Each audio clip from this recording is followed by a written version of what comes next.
Bonjour à tous, bienvenue dans Espace de travail, l'émission de Mediapart consacrée aux questions sociales. Aujourd'hui, nous allons revenir sur une thématique que nous avons déjà abordée il y a quelques semaines, la criminalisation des mouvements sociaux. Je ne pensais pas la reprogrammer si tôt, mais un événement m'y contraint. La condamnation à 2 ans de prison, dont 9 mois ferme, de 8 anciens salariés Goodyear, l'usine de pneumatiques d'Amiens-Nord. C'était donc le 12 janvier dernier. 9 mois ferme, voilà donc le tribut que devront payer ces ouvriers, dont 5 sont syndicalistes à la CGT, pour avoir retenu sans violence physique en janvier 2014, durant 30 heures, 2 cadres du site. Le jugement est extrêmement lourd, il est inédit dans les annales du droit français sous la Ve République.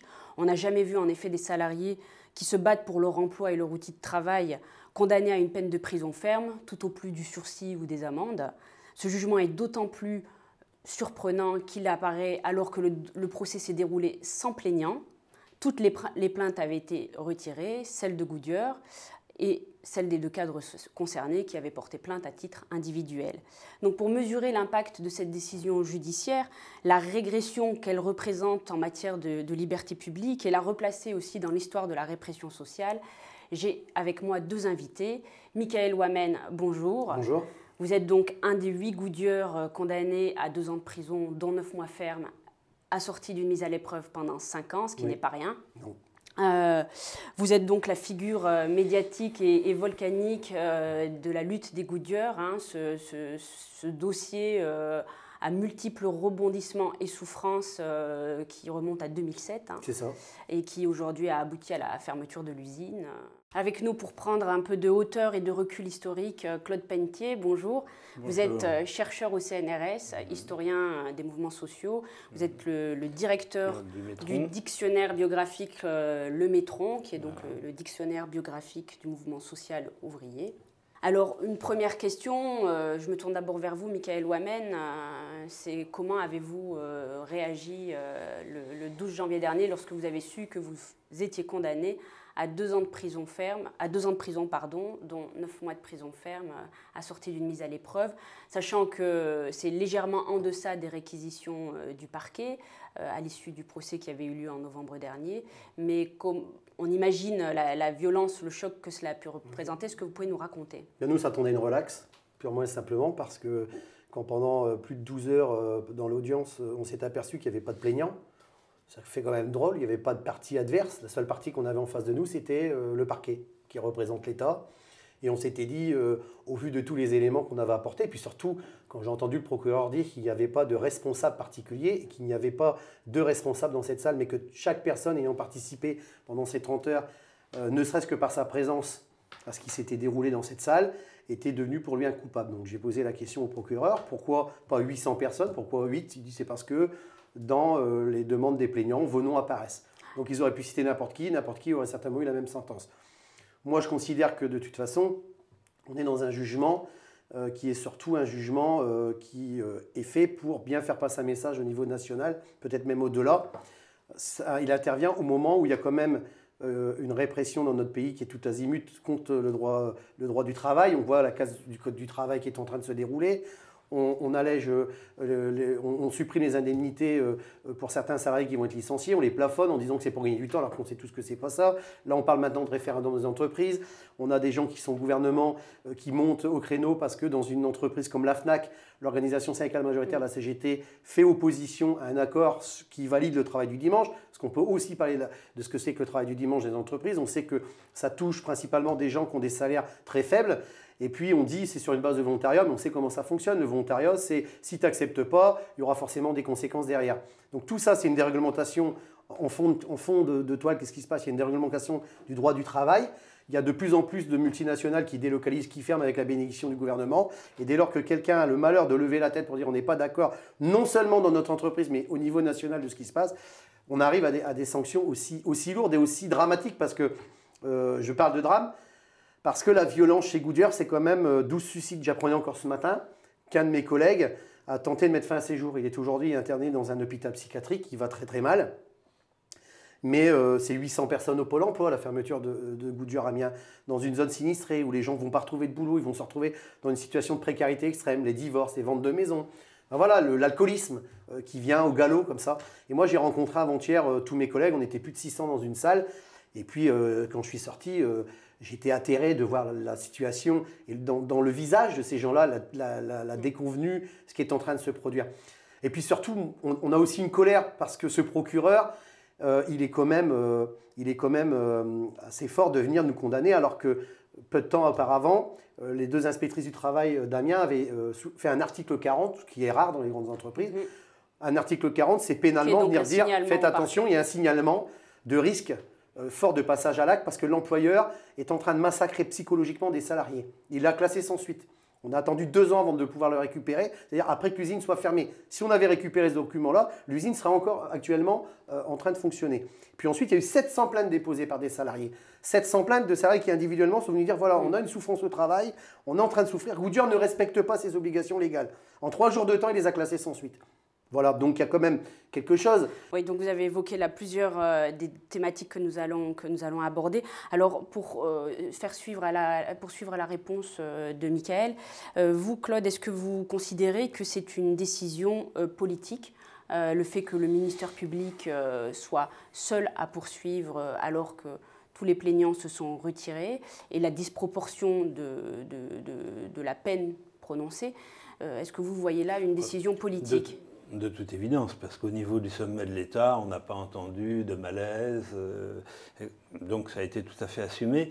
Et c'est une décision qui est quand même, il faut bien le dire, stupéfiante, sidérante, parce que même dans le cadre de leur politique de casse, de disparition de l'entreprise, etc., elle n'était pas nécessaire. Ça ne sert à rien d'envoyer des...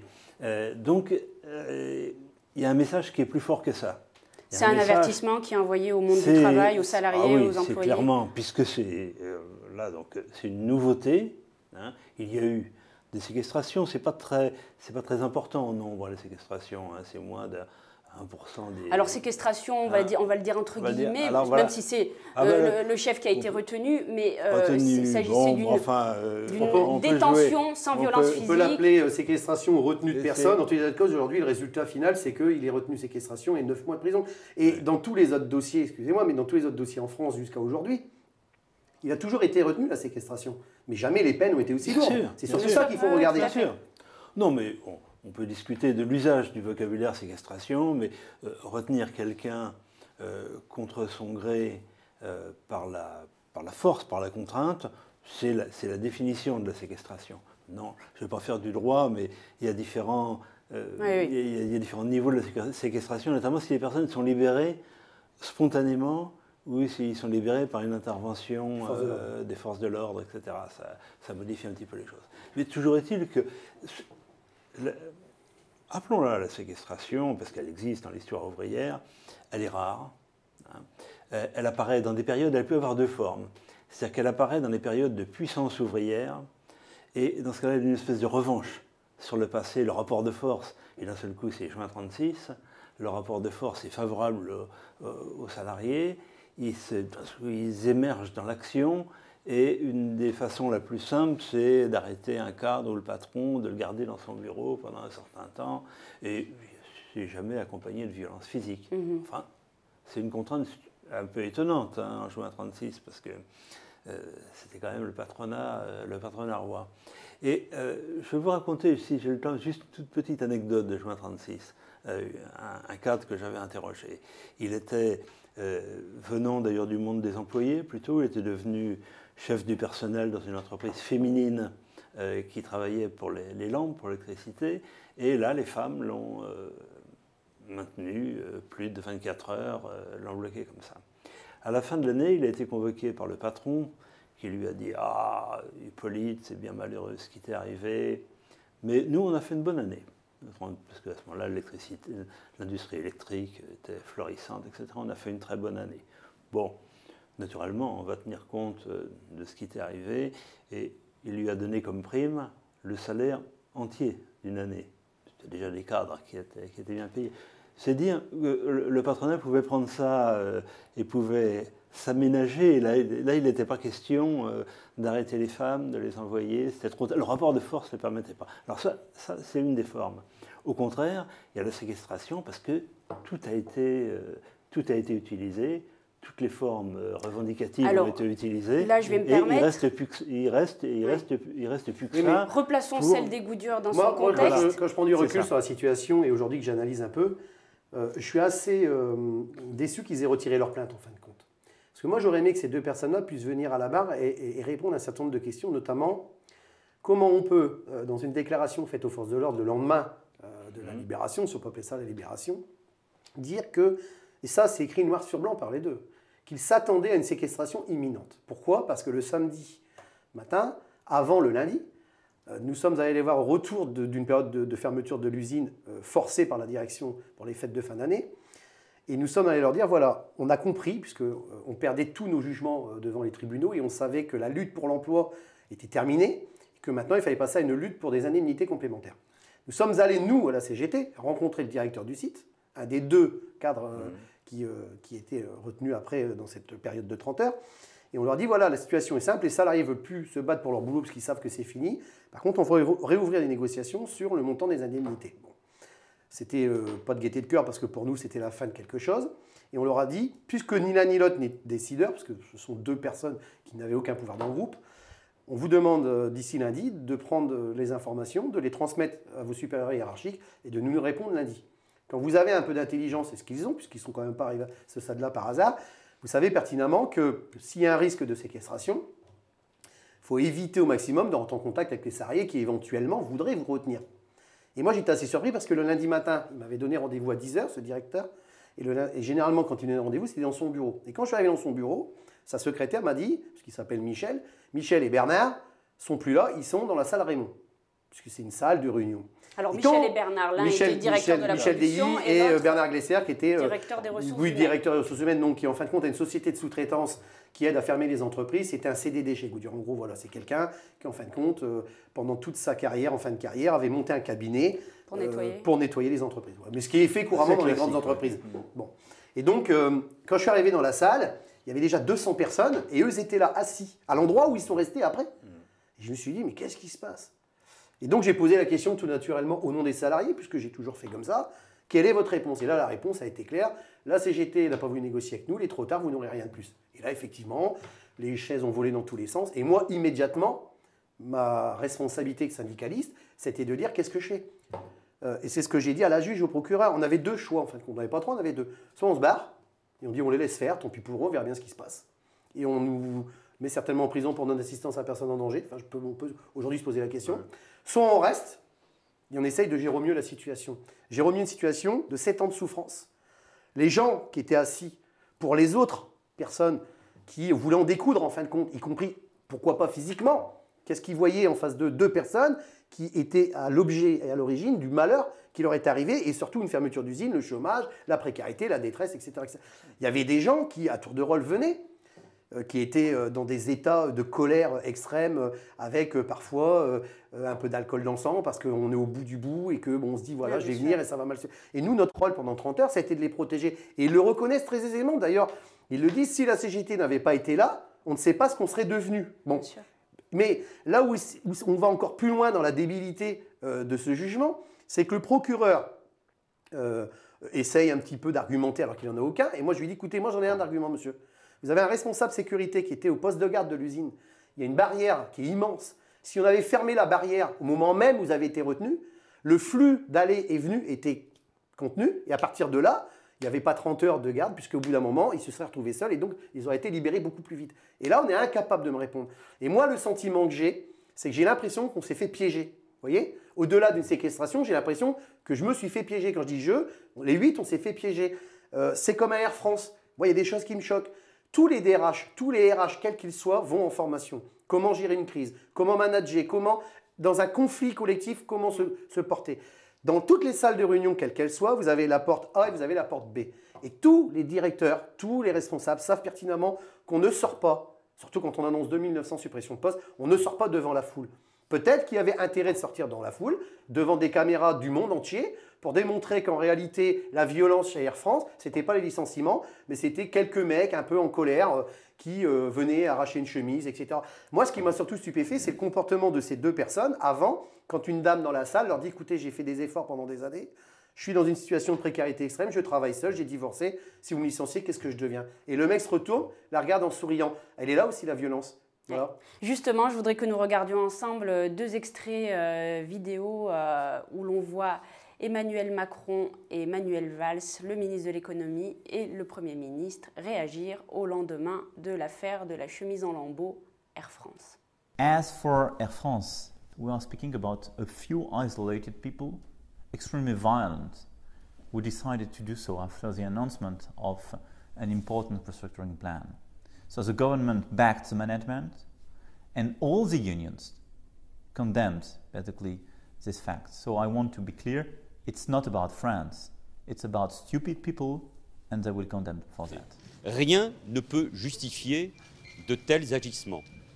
Ces agissements sont l'œuvre de voyous.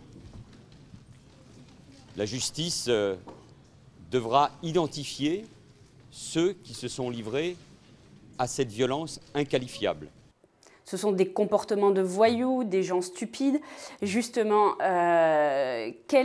comment expliquez-vous l'un l'autre qu'aujourd'hui, les syndicalistes, les salariés, lorsqu'ils sont confrontés à la violence de la perte de leur emploi, soient assimilés à des délinquants? Je rappelle que les salariés d'Air France ont été cueillis au petit matin devant femmes et enfants pour être placés ensuite en garde à vue.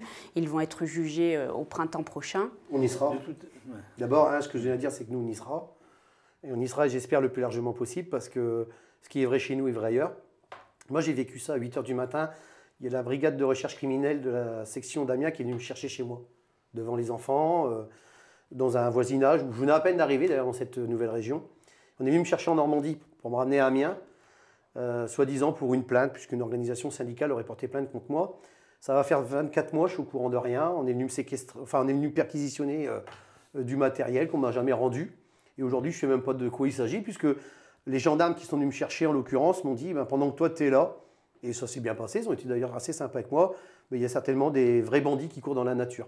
Donc après, le terme voyou, etc., moi, vous savez, je pense que quand vous avez un ministre comme Emmanuel Macron, qui est quand même quelqu'un qui est très proche avec des gens de chez Rothschild, de la banque, qui aujourd'hui certainement a comme ami quotidien autour de sa table peut-être un des dirigeants de Goodyear, qui certainement est un actionnaire, y compris de la banque Rothschild.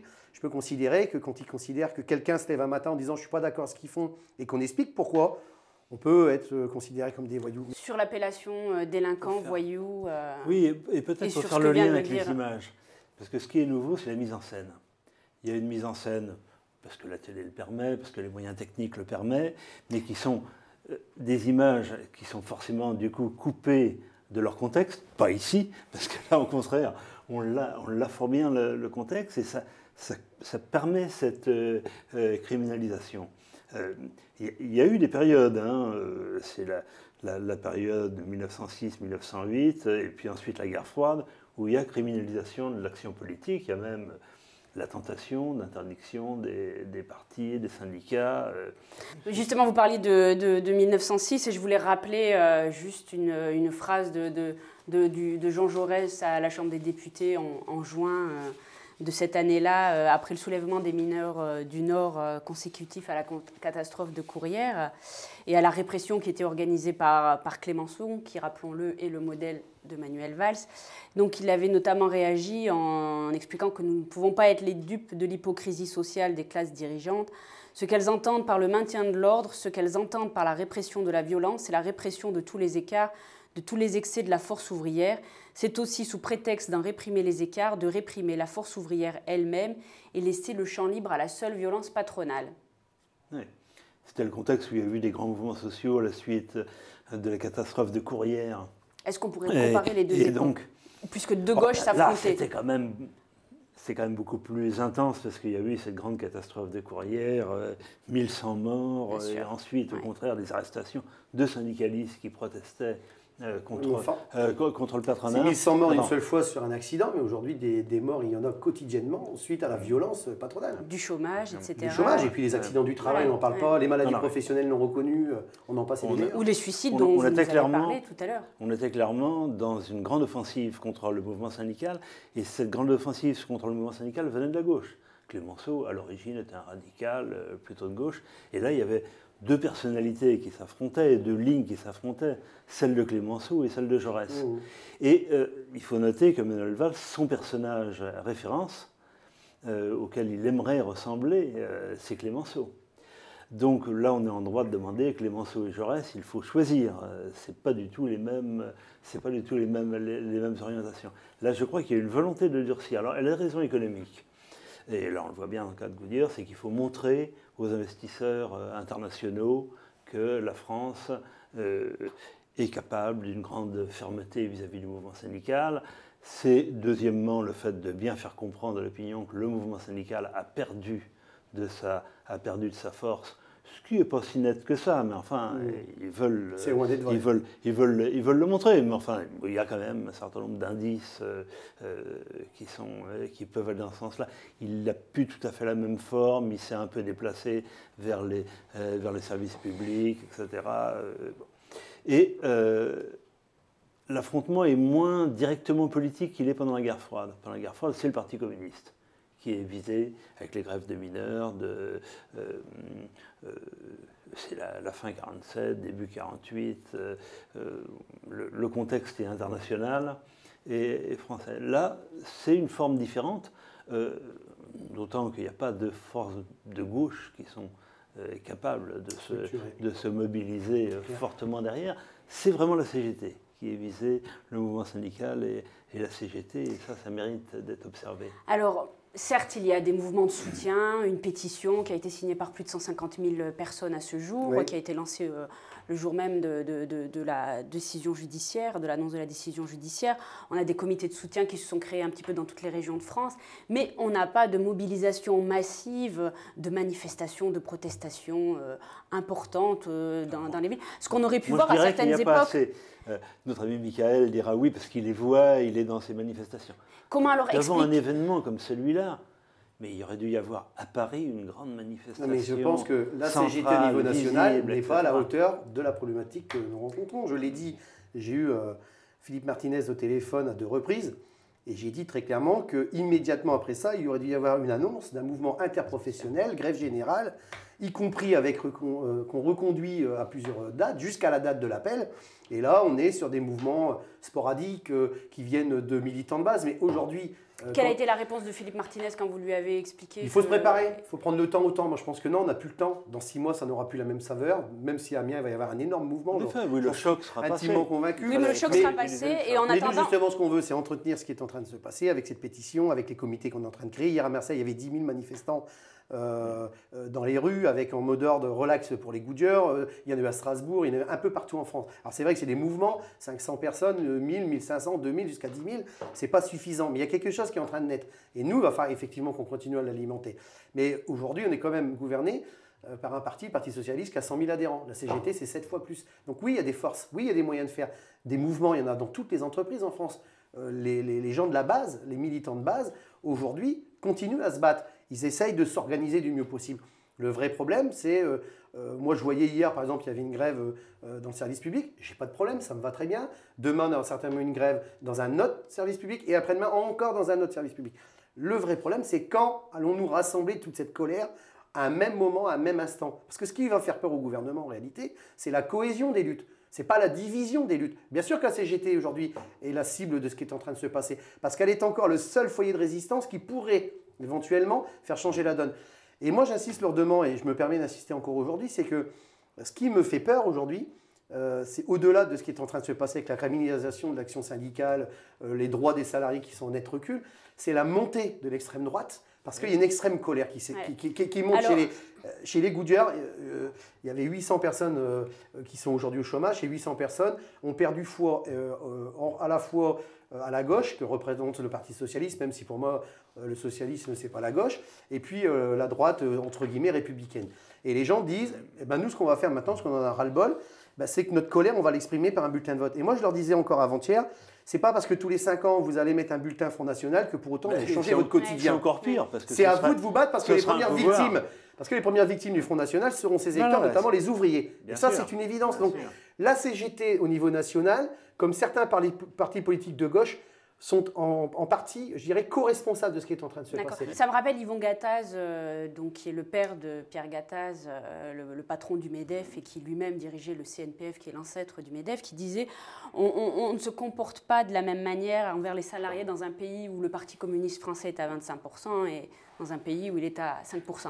Et donc finalement, ce que vous pointez en disant aujourd'hui, le nouveau parti des ouvriers, c'est peut-être... Pour vous, selon vous, c'est l'extrême droite? Non, c'est pas ce que je dis. Je dis qu'aujourd'hui, les salariés, il n'y a pas un dimanche, il n'y a pas un samedi, il n'y a pas un lundi où les mecs ils pèsent sur la situation de notre pays, le sort qu'on fait aux ouvriers, aux salariés de notre pays. Donc les gens se disent, oui, il y en a ras-le-bol, on en a ras-le-bol. Mais qui aujourd'hui est en capacité de leur dire, bon, bah ok, maintenant on en a tous marre, qu'est-ce qu'on fait? Oui. Est-ce que aller voter une fois tous les 5 ans ou tous les 2 mois à une régionale, une ceci, et faire monter le Front National tel qu'on est en train de le faire monter, c'est la solution d'avenir pour nous, nos enfants et le monde du travail? Non, bien sûr que non. Par contre, c'est ce que j'explique aussi à chaque fois que j'ai l'occasion de le faire. Moi, quand j'ai été embauché chez Goodyear, quand on sortait, qu'on avait un tract, ça venait chez nous d'un député qui s'appelait Maxime Grometz, qui était d'Obiliance très à gauche, et qui venait dire voilà ce que j'ai fait à l'Assemblée, etc.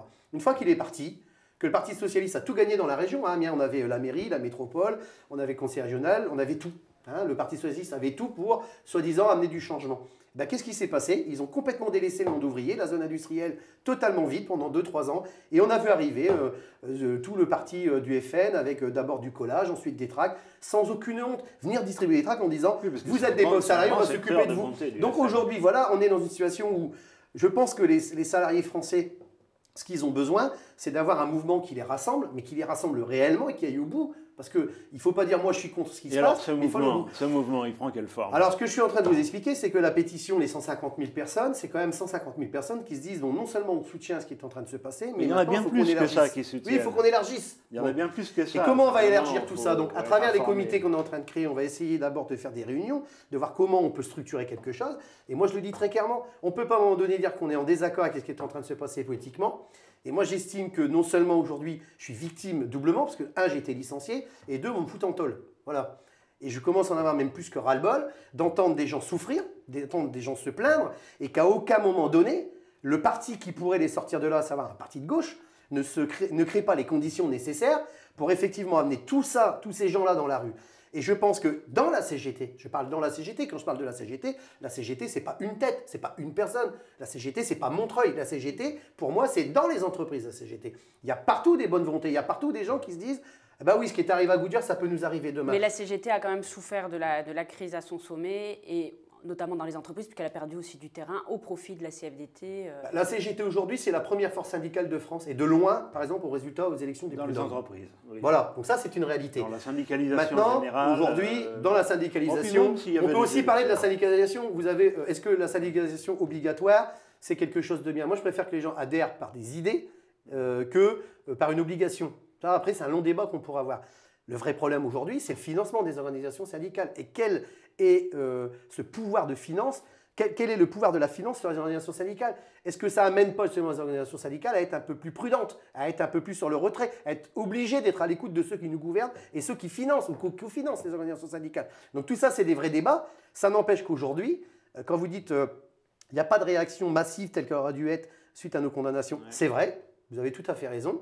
Maintenant, je pense qu'à un moment donné, il y aura forcément le petit truc en plus qui fera que le ras-le-bol, il va forcément devenir quelque chose de visible et dans la rue. Parce que moi, Manuel Valls, je le mets au défi, c'est quand il dit aujourd'hui, depuis le temps qu'on est arrivé au pouvoir, on a un peu endormi les gens et ça ne bouge plus des masses. Il n'a pas tort. Mais par contre, on ne mesure pas l'ampleur des mouvements au nombre de mouvements. On peut aussi le mesurer sur la colère qui va pouvoir s'exprimer d'un coup.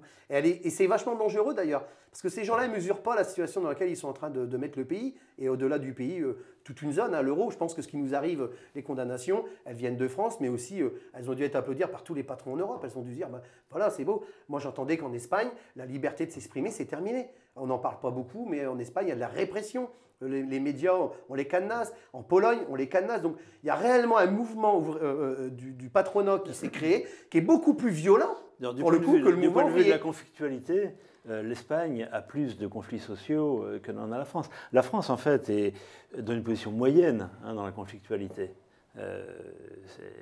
Et l'Espagne, donc, est très, très certainement observée.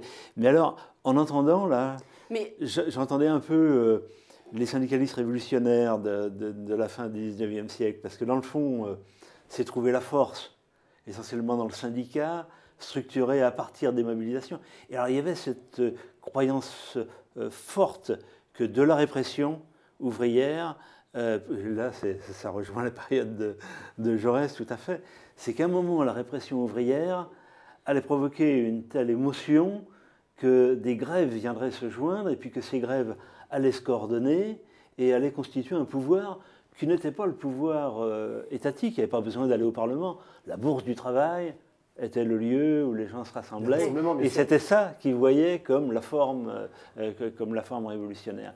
C'était quand même dans un moment de montée du monde ouvrier, du passage de la petite entreprise, etc., à la grande, même si les ouvriers de la petite entreprise apportaient beaucoup. Et puis aujourd'hui, d'ailleurs, le gros problème, c'est de ne pas marginaliser syndicalement les gens des PME. Entreprises. Très important. Oui, mais en même temps, vous avez le seuil qui déclenche les droits d'avoir les organisations syndicales des entreprises.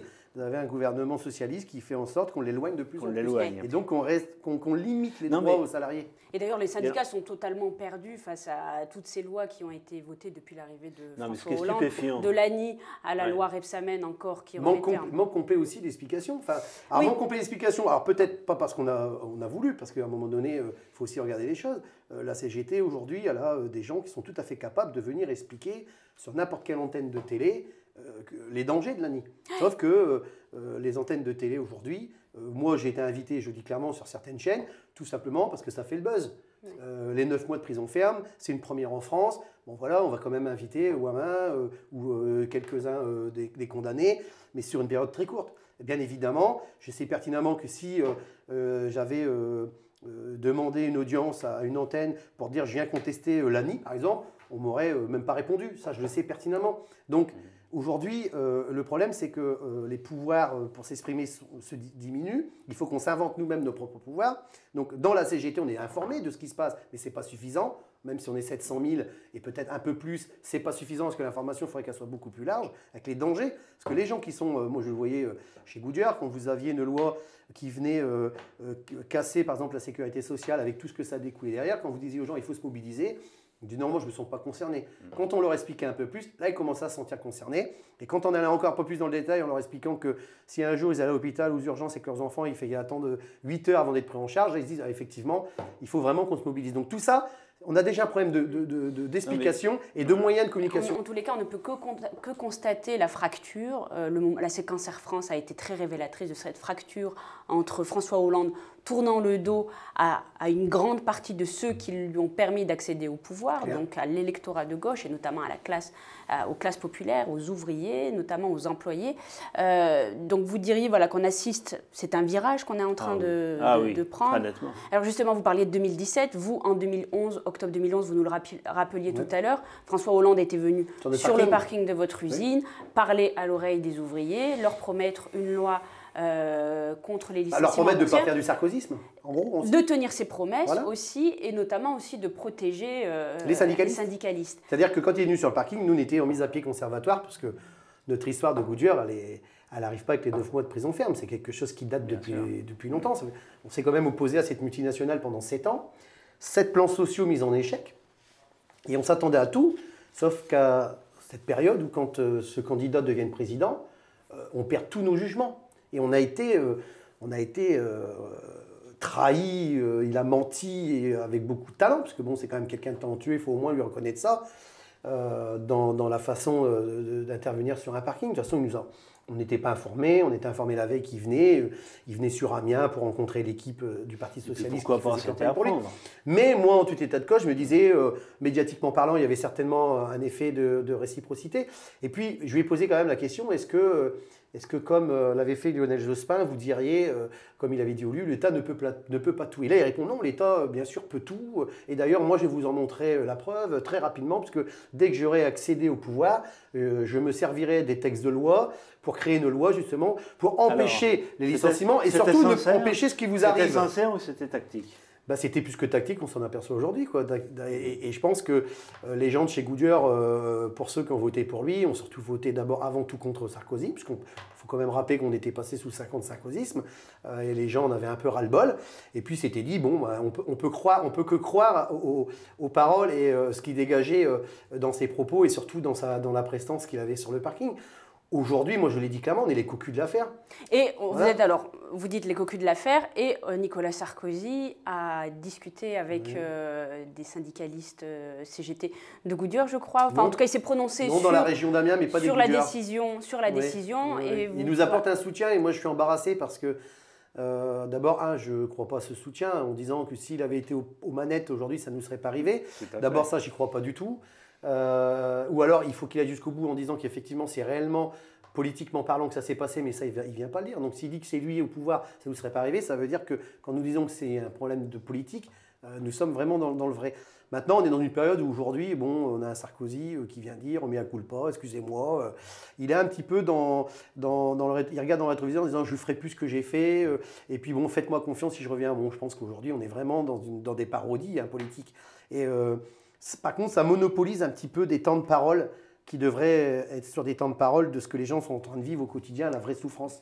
Parce que la souffrance, c'est pas de dire « excusez-moi d'avoir fait ce que j'ai fait ». Je pense qu'Hollande, à la fin de son premier mandat, puisqu'il va certainement se projeter dans un deuxième, puisqu'il a quand même pris 1 milliard d'argent de nos impôts pour se permettre de se représenter aux élections. Parce que les 500 000 formations qui vont permettre de faire glisser des chômeurs d'une tranche de chômeurs à une tranche de plus chômeurs, ça va surtout lui permettre de venir dire au JT de 20h, vous voyez, la courbe s'est inversée, j'ai réussi mon pari. Sauf que nous allons payer, nous, les Français, la possibilité à François Hollande, ne serait-ce de se représenter. Peut-être pas d'être élu, mais au moins de se représenter. Est-ce que vous diriez finalement que cette période sous Hollande est plus répressive ? Les circonstances, en tout cas, ont montré qu'elle pouvait être répressive, notamment par rapport aux écologistes, le barrage des Servins. Il y a eu un mort, quand même. Bon, on peut dire pas de chance, mais quand même, ils ont créé les conditions pour que ces pas de chance apparaissent. C'est d'autant plus étonnant qu'il n'y a pas un énorme mouvement. Il y a des mouvements sociaux qui sont forts, ici et là, etc. Mais il n'y a pas une menace extrêmement importante. Et donc, au contraire, c'est une répression qui profite de la faiblesse du mouvement syndical, des contradictions, parce que beaucoup de ces mouvements sont des mouvements défensifs.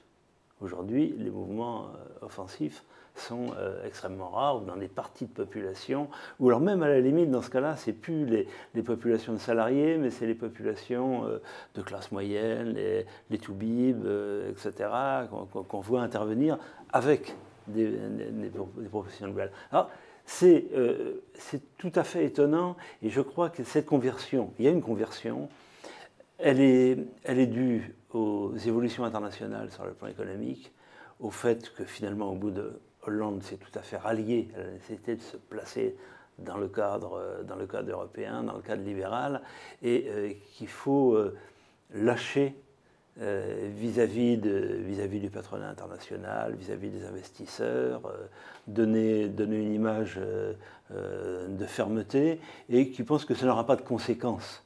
Ça n'aura pas de conséquences graves. Mais avec ce type de politique, qui est une politique d'abandon en fait, des références socialistes, il fait monter le Front National et il fait monter ceux qui risquent de le faire perdre. Merci à vous, Claude Pentier, pour vos éclairages. Merci, Michael Wamen, d'être venu parmi nous, nous parler un petit peu de la situation sociale des Goodyear au lendemain de cette condamnation. Et merci à 5e Étage Productions qui nous permet cette émission. Et à très bientôt pour un nouveau numéro, chers abonnés.